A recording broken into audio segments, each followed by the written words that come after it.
herzlich willkommen bei dieser Aufnahme einer Horoskop-Analyse nach indischen Berechnung. Liebe Seneilira, ich grüße dich, das ist dein Geburtshoroskop. In diesem Augenblick, wo du geboren bist, wann du geboren bist, ist die Tierkreiszeichen Krebs in Osthorizont aufgestiegen wie ein Sonnenaufgang. Du bist ein Kind davon. Diese Krebsenergie begleitet dich von Geburt bis zu dein Lebensende. Du spürst es auch, gehört auch zu deiner Persönlichkeit, beeinflusst sogar dein Aussehen, dein Auftreten und die Menschen nehmen dich auch so wahr. Die Tierkreiszeichen Krebs gehört zum Wasserelement. Und Wasserelement symbolisiert die Gefühle. Du nimmst die Welt mit Gefühlen wahr, sehr intuitiv und feinfühlig. Und die Menschen, die dich kennen, nehmen sie dich so wahr, dass du sehr familiär bist, sehr verständnisvoll und sehr gefühlsvoll. Über diesem Tierkreiszeichen Krebs herrscht Mond. Und Mond wechselt sich die Gestalt. Mal Vollmond, mal Neumond, mal zunehmend, mal abnehmend. Es ist eine gewisse Wechselhaftigkeit. Das kann natürlich deine Persönlichkeit auch beeinflussen, dass bei dir immer wieder mal so Stimmungswechsel da ist, auch wenn das für dich nicht bewusst erscheint, aber die Menschen nehmen sie dich so wahr. Mit diesem Aszendent Krebs beginnt die ersten Haus- oder ersten Lebensbereich. Und hier befindet sich in dein Geburtshoroskop Mars und Uranus. Mit Uranus-Energie hast du hier einen Vorteil. Und das bedeutet, das gehört zu deiner Persönlichkeit, ein außergewöhnlicher Lebensweg, außergewöhnlichen Erscheinungsbild, weil du bist einzigartig und außergewöhnlich. Mars fühlt sich aber nicht wohl im Krebs. Mars symbolisiert Bewegung und Kraft. Wenn das um Sport handelt und beeinflusst dein Aussehen, weil du sportlich bist, dann hast du auf jeden Fall einen Vorteil mit diesem Mars-Einfluss. Aber wenn das darum geht, dich behaupten und durchsetzen, mit Krebsenergie ist es nicht einfach. Dazu ist Krebs sehr feinfühlig, verständnisvoll. Das ist selbstverständlich eine sehr gute Eigenschaft, aber wenn das darum geht, dich zu wehren, dich zu behaupten im Leben, dann hat das manchmal einen Nachteil. Wenn es Situationen gibt in dein Leben, dass dir das gelingt, dich zu wehren oder deine Meinung zu sagen, dich zu behaupten und Kraft und Stärke zeigen, mit diesem Krebsenergie neigst du dazu, das zu bereuen, dafür dich zu entschuldigen oder wenn du das nicht zutraust, dann ziehst du dich zurück. Das kann passieren. Zweiten Haus oder zweiten Lebensbereich sind Werten, Besitz. Es ist nicht nur materiellen Besitz, das auch, sondern auch geistigen Reichtum oder Freundschaften, wertvolle Freundschaften und auch Gefühlen, wie Selbstwertgefühl und das auch Verlangen von anderen. Und energetisch hängt das auch Hand in Hand zusammen.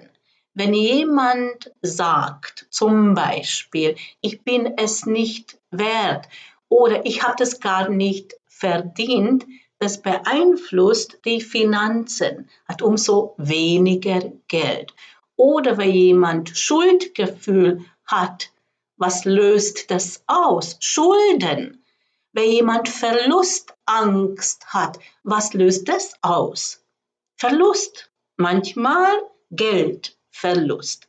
Also das hängt zusammen. Hier hast du die Tierkreiszeichen Löwe. Das ist natürlich sehr majestätisch und königlich. Und du brauchst diese Auftreten, diese Darstellung und dieses Selbstwertgefühl. Hier hast du die Pluto-Energie und Pluto zeigt dir, konzentriere auf den Wesentlichen. In dein Lebensweg ist es das Wichtigste überhaupt, zu deinen Werten stehen, dein Selbstwertgefühl stärken, Respekt verlangen von anderen, eine königliche stolze Haltung und die Besitz und Finanzen, das in Ordnung bringen. Es ist aber nicht einfach, weil für dich ist das ein Neuland. Du kennst das noch nicht. Dieser Weg bist du noch nicht gegangen. Und das zeigt Rahu. Rahu ist die aufsteigende Mondknoten, ein karmischen Knoten. Das heißt, hier hast du karmischen Themen. Aber das zeigt die Neuigkeiten. Das ist noch nicht vertraut. Deine Seele hat aber das ausgesucht, weil du das brauchst, weil dich das befreit. Pluto hilft dabei. Pluto zeigt dir die Konzentration und deine inneren Kraft, auch die Überzeugungskraft, davon fest überzeugt zu sein. Dritte Haus oder dritten Lebensbereich. Das ist die Schule des Lebens. Und hier haben wir Prüfungen und müssen wir uns behaupten. Kommen aber auch die Erinnerungen an unsere Schulzeit. Wie war das damals? Wenn jemand sich früher schon behaupten könnte, hat natürlich bessere Voraussetzungen im Leben. Wenn nicht, dann müssen wir das später lernen. Uns behaupten gegen Konkurrenten und Rivalen. Dieser Lebensbereich zeigt aber Schulungen, Bildung, Austausch von Informationen, auch Medien und zeigt die Verbindung zum Nachbarn oder Verwandten. Hier hast du die Jungfrau-Energie. Jungfrau ist klug und trifft kluge Entscheidungen, ist auch sehr überlegend, manchmal zurückhaltend. Der Nachteil könnte sein, und dazu neigt die Jungfrau, zu kritisch zu sein anderen gegenüber oder noch schlimmer, zu kritisch zu sein mit sich selbst gegenüber. Hier im dritten Haus oder dritten Lebensbereich im Zeichen Jungfrau hast du kein Planet. Vierten Haus oder vierten Lebensbereich ist der tiefste Punkt des Horoskopes, wenn ich die runde Format betrachte. Wenn ich das gesamte Horoskop mit einem Baum betrachte, und das ist ein schönes Symbolbild dafür, dann kann ich die tiefste Punkt des Horoskopes, und genau das ist dieser 4. Haus oder 4. Lebensbereich, vergleichen mit dem Wurzel des Baumes.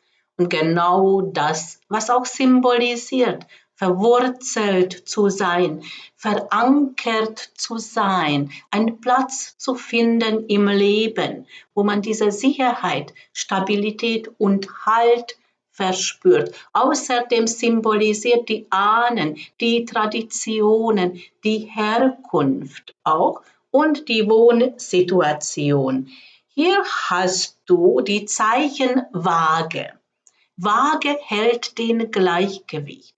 Und genau das gibt dir Halt im Leben, immer im inneren Gleichgewicht bleiben. Waage symbolisiert auch die Gerechtigkeit, aber zeigt auch die Ungerechtigkeiten. Und bei Ungerechtigkeiten kippt die Waageschale. Wenn du das Leben betrachtest, in allen Ebenen, familiär oder in beruflichen Situation oder in Gesellschaft. Du entdeckst, dass das viel ungerecht läuft. Und wenn dich das zu arg belastet, die Ungerechtigkeiten, weil das löst Unruhe aus oder bist du wütend oder möchtest gerne was verbessern, dann kann ich nur eins sagen aus meinen eigenen Lebenserfahrung: Es geht nicht. Es geht einfach nicht, weil du wirst immer wieder auf Ungerechtigkeiten stoßen. Viel besser ist das so akzeptieren, wie das ist. Weil viele Dinge können wir nicht verändern. Aber wenn wir erkennen, die höheren Zusammenhänge des Lebens und erkennen wir das Göttliche, dann entdecken wir die göttliche Gerechtigkeit, Ursache und Wirkung. Und das bedeutet, alles, was wir in Ursache setzen, das kehrt auf uns immer wieder zurück. Das ist sehr beruhigend. Und wenn du das so betrachtest, dann hast du mehr Leichtigkeit im Leben und genau das gibt dir die Halt. Waage symbolisiert auch Schönheit, Harmonie und Kreativität und das liebst du auch. Deine Wohnung muss hell sein, luftig und schön eingerichtet. Und da hast du einen guten Geschmack. Waage symbolisiert auch Partnerschaft und das gibt dir auch Halt im Leben, in eine Partnerschaft zum Leben. Hier im 4. Lebensbereich, in Zeichen Waage, hast du einen rückläufigen Neptun. Ich versuche Neptun zu beschreiben und es ist nicht einfach, weil Neptun kann man nicht greifen. Vielleicht so näher bringen. Neptun symbolisiert die Träume, die Fantasie, die Visionen. Lässt uns auch inspirieren. Das ist schon sehr schöpferisch und kreativ. Ich nenne Neptun auch als Planet der Künstler. Wenn wir diese Seite Neptun leben, dann ist es wundervoll, weil das heißt, wir können unsere Träume verwirklichen. Vorausgesetzt ist, wir glauben daran. Aber Neptun hat auch eine andere Seite und das bedeutet nicht, dass der Planet Neptun löst es aus, sondern diese Energie wird missbraucht. Und das heißt, du hast Begegnungen in dein Leben und passiert immer wieder, dass jemand erzählt dir etwas. Und das klingt traumhaft schön. Wenn das die Wahrheit entspricht, dann ist es wunderbar. Wenn das aber eine Täuschung ist, dann führt das zum Enttäuschungen. Und diese Rückläufigkeit von Neptun zeigt, hier hast du Erinnerungen. Nicht nur das, was du in deiner Kindheit und Jugend erlebt hast, sondern auch karmischen Erinnerungen. Du warst früher oder in früheren Leben oft enttäuscht, weil andere haben dir etwas vorgetäuscht. Und das ist auch ungerecht. Dann sind wir bei vage Themen. Und weil du so etwas schon erlebt hast, kann dazu führen, dass du misstrauisch bist oder traust etwas nicht zu.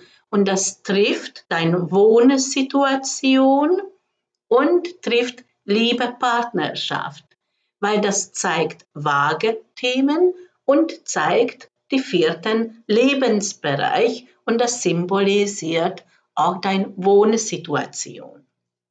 5. Haus oder 5. Lebensbereich sind die Kinder, deine eigenen Kinder oder Enkelkinder oder die eigenen Kindheit, diese Erinnerungen, weil das begleitet uns im Leben, das zieht sich wie roter Faden in unserem Leben. Die schönen Erinnerungen sollen wir bewahren und all das, was Tränen auslöst, nicht aufhalten, sondern verstehen, die Vergangenheit ist vorbei, kehrt nie wieder zurück. Das sind nur Gedanken. Dann können wir leichter damit umgehen. Immer hier und jetzt sein. Wenn wir den Tag beherrschen, dann beherrschen wir die ganze Woche, dann beherrschen wir den ganzen Monat, dann beherrschen wir den ganzen Jahr und somit meistern wir unserem Leben. Hier im 5. Lebensbereich sind auch andere Themen, wie zum Beispiel viele Dinge spielerisch betrachten, zu diesem Leichtigkeit kommen oder die schöpferische Kraft, etwas kreativ, schöpferisch gestalten und Lebensfreude, das ist auch sehr wichtig. Hier im 5. Haus oder 5. Lebensbereich hast du die Tierkreiszeichen Skorpion. Die Tierkreiszeichen Skorpion gehört zum Wasserelement und das symbolisiert die Gefühle. Es gibt 2 grundverschiedene Systeme. In einem System sind die negativen Gefühle. Dazu gehört Angst, Zweifel, Schuldgefühl, Wut, Aggression, Eifersucht, Neid und Hass. Diese Gefühle blockieren uns.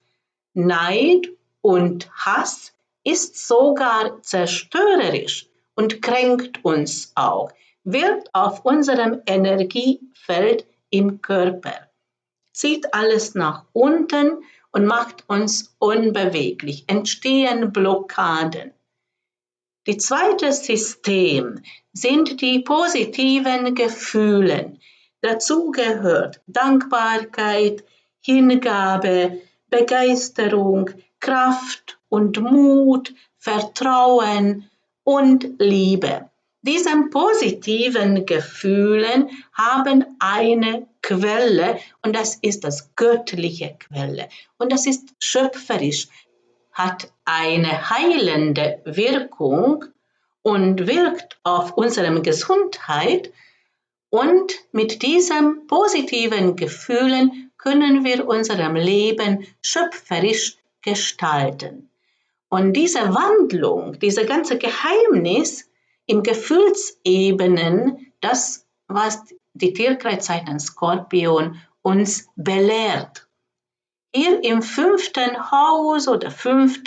Lebensbereich in Tierkreiszeichen Skorpion hast du kein Planet. 6. Haus oder 6.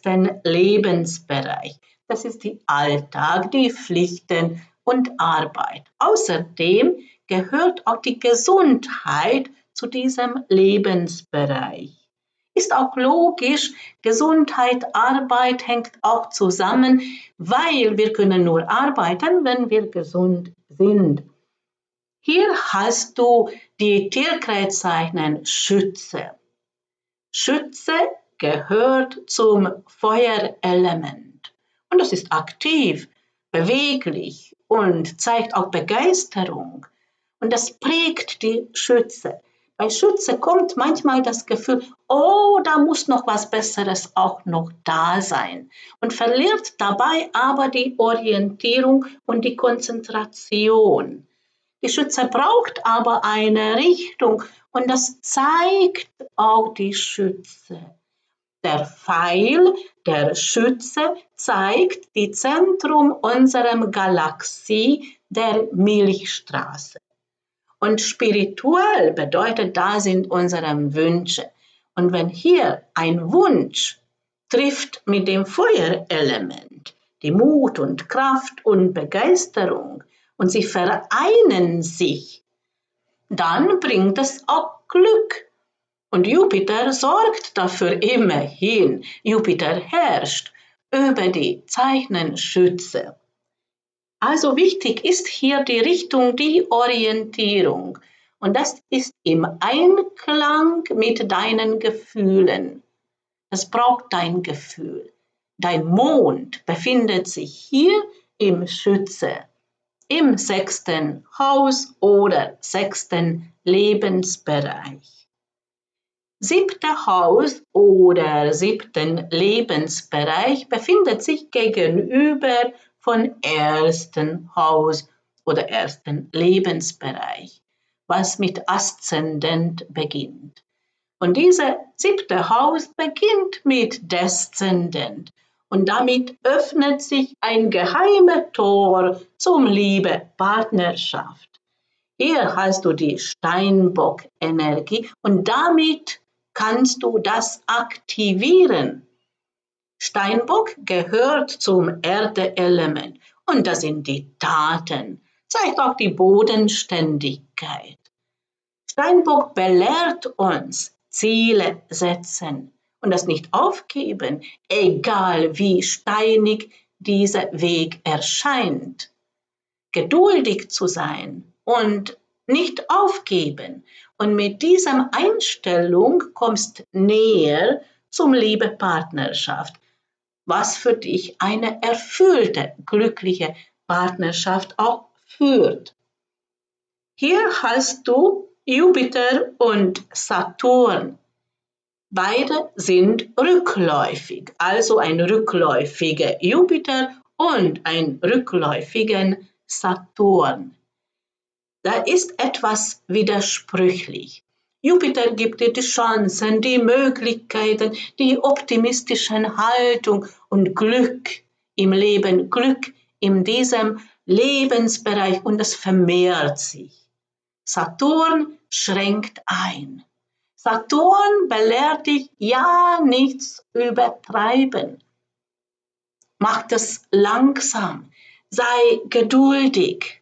Und so kommt es in Form, so stabilisiert sich etwas. Saturn ist der große Lehrmeister. Hier hast du auch karmische Themen. Erstens, die Rückläufigkeit deutet darauf hin, weil das ist ein Hinweis auf die Vergangenheit und Saturn sowieso. Saturn ist der Hüter der Karma. Und genau da hast du diese Lernaufgabe. Also Saturn bremst dich etwas, aber mit guten Absichten, damit hier etwas in Ordnung kommt und kann sich stabilisieren. In der ersten Lebenshälfte ist es heftig, weil das ist immer wieder eine Herausforderung für dich. Aber in zweiten Lebenshälfte kommt das alles in Ordnung. 8. Haus oder 8. Lebensbereich nennt man als Tod. Selbstverständlich hat auch mit Todesfall und mit Erbschaft auch was zu tun. Aber was eher vermittelt dieser 8. Lebensbereich, das Leben zum Erhalten, Sorgen für finanzielle Stabilität oder Thema Sexualität. Und noch etwas, was auch sehr wichtig ist, all das, was uns wertvoll ist, das befestigen, aber nicht festhalten. Und all das, was uns stört und nervt und hindert, davon verabschieden. Und das ist diese Wandlung. Das zeigt nämlich dieser 8. Lebensbereich auch. Hier hast du die Zeichen Wassermann. Wassermann gehört zum Luftelement, also brauchst du die Leichtigkeit, auch ein gewisser Freiraum. Und hier hast du Ketu. Ketu ist die absteigende Mondknoten, ein karmischen Knoten und zeigt deine Vergangenheit. Und was können wir erfahren von deiner Vergangenheit? Erstens, wie wichtig das ist, das befestigen, was für dich wertvoll ist. Dann ist wichtig eine gewisse Freiraum und Weitblick. Also all das loslassen, verabschieden, was dein Freiraum einschränkt. Dann ist wichtig, zu dein Selbst stehen, damit bewusst zu sein, du bist einzigartig, du bist außergewöhnlich. Und dieses Gefühl befestigen. 9. Haus oder 9. Lebensbereich bedeutet Reisen, Ausland, Auslandskontakte oder ein Ort zu finden, wo du deine Kraft findest, weil das dich näher bringt zu deiner spirituellen Kraft, ein Kraftort. Aber wenn es um inneren Reisen handelt, dann achte auf deinen Gefühlen. Hier hast du nämlich die Tierkreiszeichen Fischen. Und dieses Sternbild gehört zum Wasserelement und Wasserelement steht in Verbindung zu unseren Gefühlen. In diesem Sternbild sind 2 Fischen. Sie schwimmen in Ozean die Gefühle in verschiedenen Richtungen. Die eine Richtung ist die negativen Gefühle, Angst, Zweifel, Schuldgefühl, das sind die Blockaden. Und die andere Richtung ist die Begeisterung und Hingabe und Vertrauen und Liebe, das befreit. Dann bewegt sich alles voran. Und das ist hier auch eine Art Wandlung oder Transformation. Hier im 9. Haus oder 9. Lebensbereich im Tierkreiszeichen Fischen hast du kein Planet. 10. Haus oder 10. Lebensbereich, das ist der höchste Punkt des Horoskopes. Das Höchste, was du erreichen kannst, das ist die Krone des Baumes. Zeigt deine Zielerreichung, zeigt deine Berufung oder Ansehen, wo du diese Anerkennung bekommst, symbolisiert auch Öffentlichkeit. Hier hast du die Widerenergie. Wider ist mutig, hat Kraft, kann einiges in Bewegung setzen. Dann kommt die Feuerelement dazu, die Begeisterung. Und das erlebst du im beruflichen Umfeld oder so kannst du deine Ziele erreichen, wenn du auch mal Mut hast, etwas Neues zum Starten. Hier im Tierkreiszeichen wieder hast du dein Venus und das im höchsten Punkt des Horoskopes. Du hast dieses Bedürfnis, dass du als Frau wahrgenommen wirst. Venus symbolisiert auch Kunst und Kreativität, das kann auch deine Berufung sein und mit wieder Energie. Und mit wieder Energie kann Selbstständigkeit sein oder dass du immer wieder mal was Neues versuchst oder ausprobierst oder bringst du Neuigkeiten und so lebst deine Kreativität, deine Berufung, weil immer wieder begeistert dich etwas anderes. 11. Haus oder 11. Lebensbereich sind die Hoffnungen und Wünsche, bedeutet aber auch Freundschaften oder eine Gruppe von gleichgesinnten Menschen wie ein Verein oder eine Partei. Gehört nämlich auch zu diesem Lebensbereich. Hier hast du Stierenergie. Stier ist ruhig, kann das Leben genießen, liebt auch das Schöne, auch die schöne, ruhige Umgebung. Und hier im Tierkreiszeichen Stier hast du deine Sonne und das symbolisiert dein Selbst. Das kann auch ein Wunsch sein, deine Selbstdarstellung, dein Selbst zum Leben, das in Ausdruck bringen, dass du wahrgenommen bist, dieser Glanz, diese Ausstrahlung.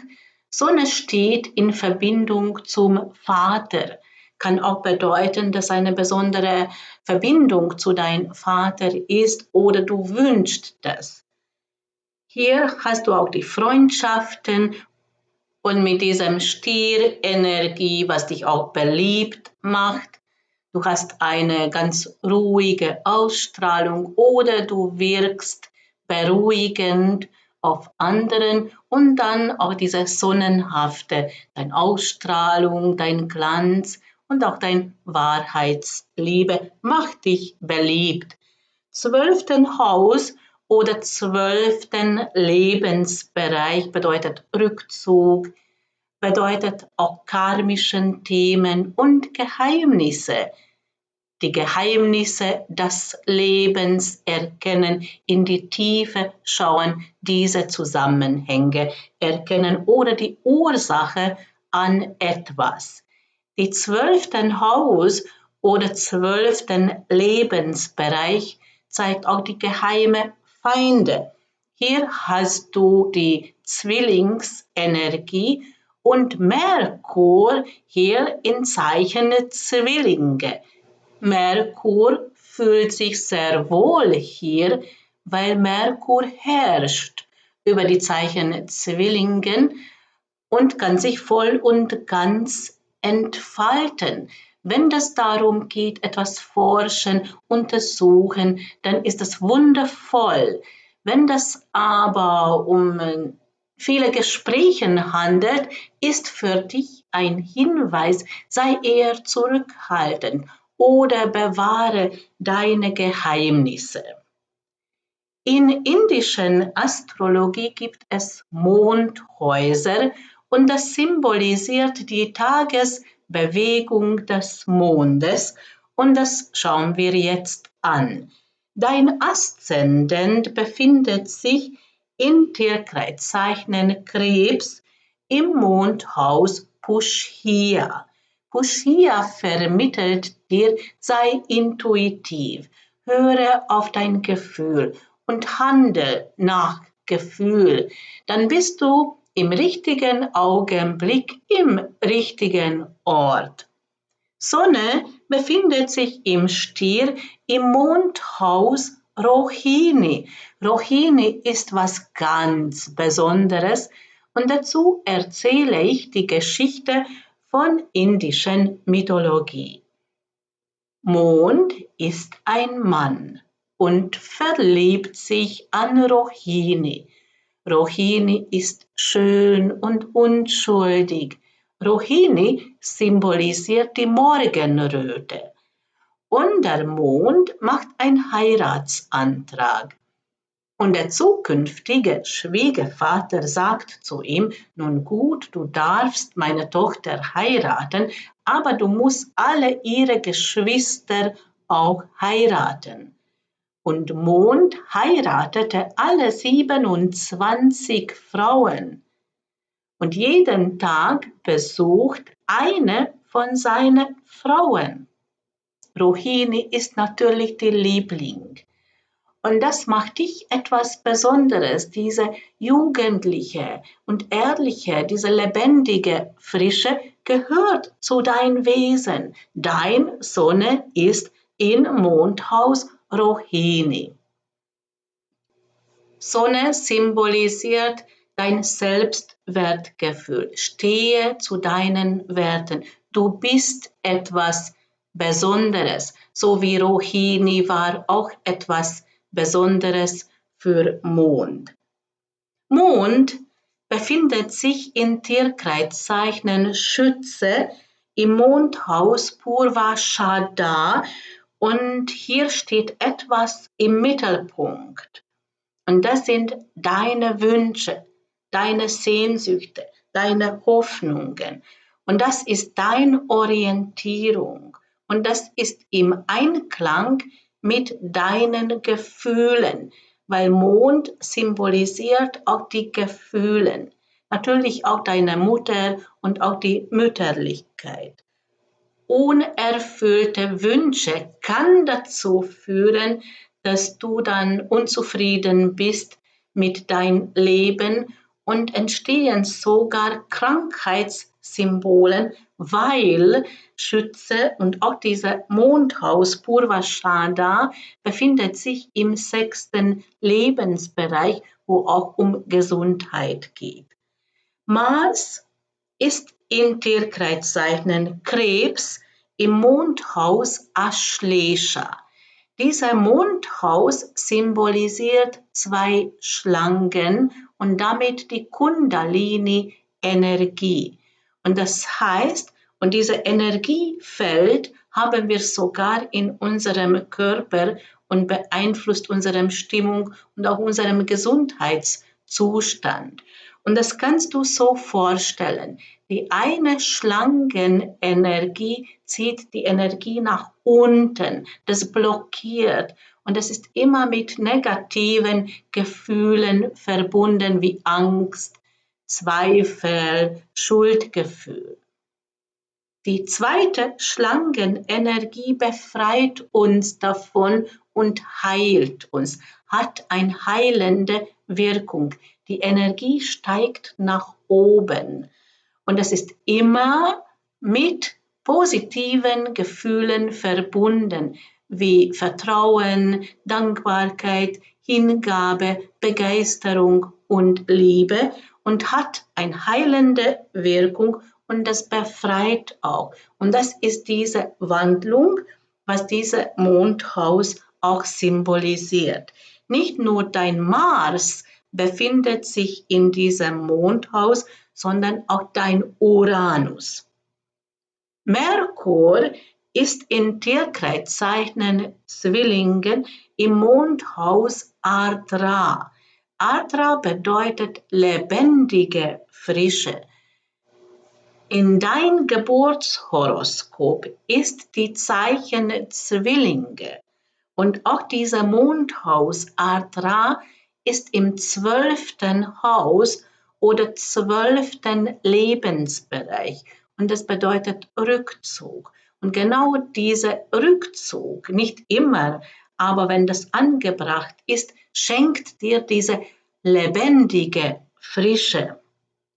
Jupiter befindet sich in Tierkreiszeichen Steinbock im Mondhaus Shravana. Shravana bedeutet übersetzt Adler und steht in Verbindung mit Sternbild Adler. Und das zeigt Weitblick, die Zeit vorausdenkende oder die Zeit vorausplanende Energie, dass du die Zusammenhänge erkennst im Leben, hast du diesen Weitblick und dass du etwas planst in dein Leben in Zeit voraus, dass du in diese Richtung Gedanken machst, aber mit Leichtigkeit, weil das, was Adler auch symbolisiert und das im Steinbock. dass du Ziele hast, deine Ziele erreichst, aber mit Leichtigkeit und dass du eine Vorstellung hast, ein Plan, eine Idee, dass du das definieren kannst. Was sind eigentlich deine Ziele? Venus befindet sich in Tierkreiszeichen wieder im Mondhaus Aschwini. Aschwini bedeutet Heilung und Heilenergie. In dein Geburtshoroskop befindet sich die Tierkreiszeichen wieder und auch die Mondhaus Aschwini im 10. Haus oder 10. Lebensbereich, wo um Berufung geht. Das kann auch eine Richtung sein, dein Berufung, Heilung. Neptun befindet sich im Waage im Mondhaus Swati. Swati bedeutet übersetzt Swa, selbst, Ati, Seele. Und wenn du dein Selbst lebst, deine Selbstdarstellung, deinen Glanz nach außen zeigen und das im Einklang mit deiner Seele, dann findest du die inneren Gleichgewicht und hast mehr Glück in die Liebe-Partnerschaft. Dann fühlst du dich nicht so enttäuscht im Leben und lässt auch nicht zu, dass andere etwas vortäuschen und dich enttäuschen. Das ist die karmische Erinnerung durch diese rückläufige Neptun. Pluto und Rahu befindet sich im Löwe im Mondhaus Magha. Dieser Mondhaus Magha steht in Verbindung zum Regulus. Regulus ist der Stern der Könige und Herrscher. Und genau das sollst du beherrschen. Dein Leben beherrschen, dein Gedanken, deinen Gefühlen, dein Selbst beherrschen, weil du stehst im Mittelpunkt in dein Leben. Das zeigt die Löwe-Energie.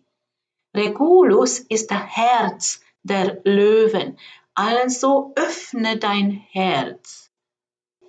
Alles, was wir lieben, ist in unserem Herzen geschrieben. Das ist immer eine Herzensangelegenheit. Und wenn du das öffnest wie eine Schatztruhe, dann hast du die Orientierung. Dann kannst du das auch beschreiben. Was ist das genau? Deine Berufung, dein Hobby oder Natur oder Familie oder Kunst oder Sport oder Reisen. Und natürlich auch die Liebe, Partnerschaft, aber auch Freundschaften. All das, was du liebst, das sollst du befestigen, aber erstmal orientieren, mal die Frage stellen, konkret, was das ist. Ketu, die absteigende Mondknoten, was deine Vergangenheit symbolisiert, befindet sich im Zeichen Wassermann im Mondhaus Shatabisha. Shatabisha bedeutet übersetzt 100 Ängste und 100 Glück. In diesem Bereich im Wassermann sind sehr viele Glückssterne. Aber die Angst blockiert. Wenn du deine Ängste überwinden kannst, dann begrüßt dich das Glück. Und hier hast du karmische Erinnerungen, vielleicht auch Lernaufgabe, die Ängste loslassen.